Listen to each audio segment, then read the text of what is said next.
गुज़िश्ता साल 5 अक्टूबर 2020 को टीटागढ़ में बीजेपी लीडर मनीष शुक्ला कत्ल मामले में गिरफ्तार खुर्रम खान को 11 महीने 15 दिन बाद 10 दिनों के लिए एंटीसेप्टिक बेल में मिली राहत। सहाफियों से गुफ्तगू के दौरान खुर्रम खान ने कहा कि हमें मनीष शुक्ला कत्ल केस में साजिश के तहत फंसाया गया है। हिंदुस्तानी अदालत पर यकीन और भरोसा है वो सही फैसला सुनाएगी और जल्द ही हमें मनीष शुक्ला कत्ल केस से बरी कर देगी। मैं अपने रिश्तेदारों, दोस्त, अहबाब और मोहल्ले के लोगों का शुक्रगुजार हूं कि वो मेरी मुसीबत के वक्त हमारे साथ खड़े रहे। मेरी अम्मी के इंतकाल के दौरान वो हमारे गम में शरीक रहे। खुर्रम खान की रिहाई पर दोस्त, अहबाब और रिश्तेदारों में खुशी की लहर। Farhat Anjum, Iqra, Urdu news.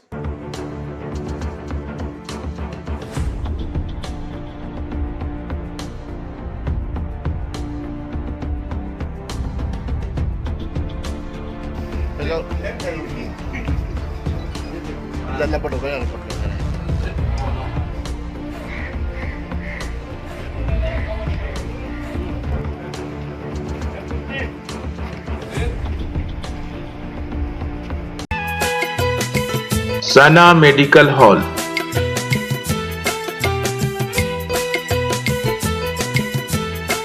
%10 discount on every medicine. Oxygen cylinder also available.